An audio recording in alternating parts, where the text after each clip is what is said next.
What's going on? This is TK coming at you, and today I just want to present you with a simple thought, and that is the human frailty, the inherent human nature to do the wrong thing, especially when it comes to business.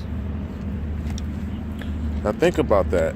I mean, the built-in problem with our monetary system right now is that humans tend to control access, limit funds to certain groups, and exclude others. So within fiat money, there's no equality. There's only the people who hoard, manipulate, and control. And the better you are at that, then the more fiat money you get.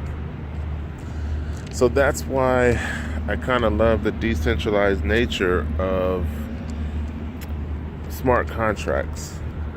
Now think about this. With a traditional company, even if you have a strong mission statement, an official launch, regular registration, part of organizations that are supposedly regulatory, you still can have the president of the company, the CEO, run off with the money and run it into the ground, Enron, or any other pyramid scheme that just mismanaged the money that was being made by the company. So let's flip that from a centralized trust factor within business to a decentralized open ledger that involves smart contracts. Now, the contrary that I just named, one within an open ledger, it's like reading your bank statement. As you make transactions, you log on to your bank, you can see the transactions that you made, you can verify it with the bank if it was a transaction you didn't make. But think about making that same statement public, where anyone who's a part of the network can see it. So if you go to the store and buy a $2 bag of potato chips and you see that statement on your credit card, then so will everyone else.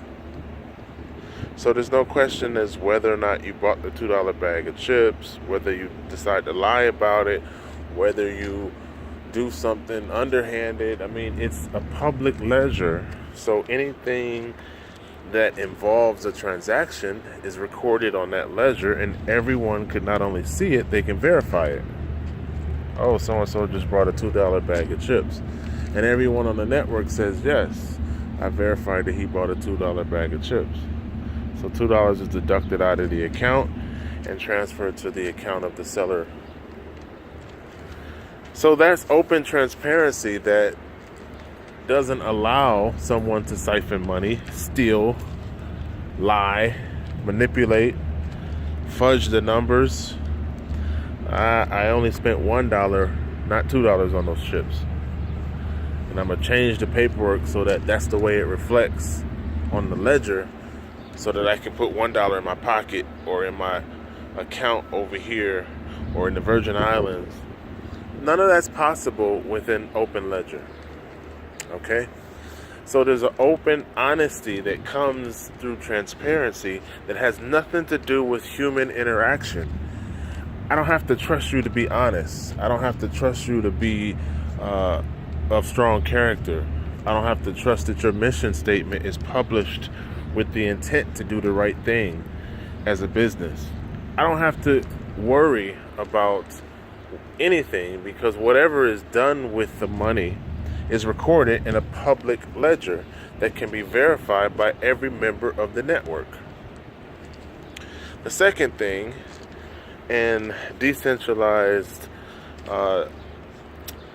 autonomous organization is, if I publish a company in a traditional brick and mortar sense, I'm gonna put out a mission statement. I'm gonna register with the authorities to have a business license.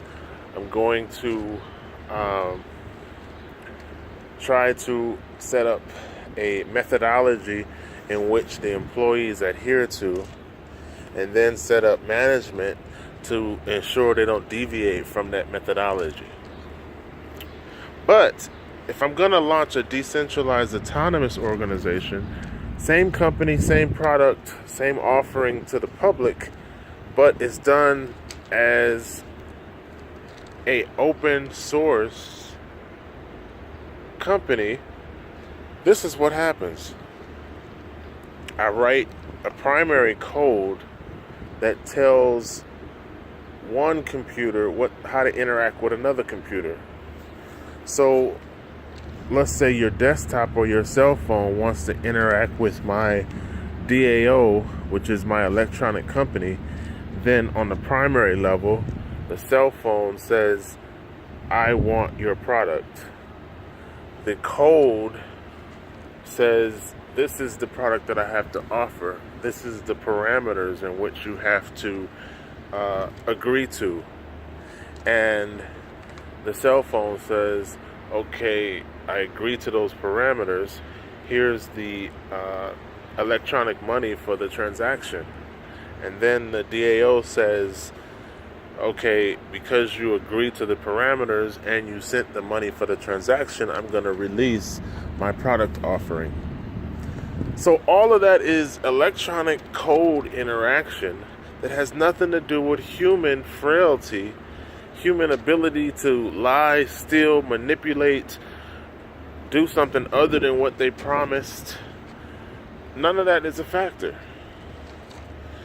So I always use the well-known, widely supported DAO Slockit as an example. And I said in other videos how the product offering works. If I have a rental house in Las Vegas and I take my cell phone and I go to Slockit interface and I say I want to rent out that rental property for 2 weeks, I pay the terms and agree to the terms and electronically sign my agreement. I send the money for the 2 weeks. I go to the property. The lock is connected to a hub. The hub is connected to the internet, and my cell phone interacts with that lock. It unlocks when it recognizes the parameters that I sent in terms of me being the smart contract holder and me already agreeing to the terms and me already sending the money for that term period. So there's a physical real world example of a decentralized autonomous organization with the product offering interacting with the public. Okay? So you have a computer and a smartphone, you're in business. So think about that, and this is where my creativity takes over in terms of taking a traditional business today, offering it in an area where that service isn't widely available, and then doing it through a DAO, through an ICO, in terms of internal tokens usable within that network of product offering, and then finally an open ledger in terms of the crowdfunding support for the project. So you launch a company the way you launch any other company. You hire some lawyers, you say, here's my idea, and then they do their job. You have an LLC. Then you take your business concept through a mission statement, or I should say through a public release, a broadcast to the public. Can't think of the right words, but you know what I'm trying to say, a broadcast. You broadcast your concept, all right? And then you say that, okay, based on this product offering and this concept, I am putting out a white paper and broadcasting that you can GoFundMe, or you can Open Ledger, support me, and also internal tokens within our ICO, initial coin offering. And there you have it. So that is the 21st century way of establishing a business relationship with the public without trust, without the ability to lie, steal, and manipulate the way companies do today.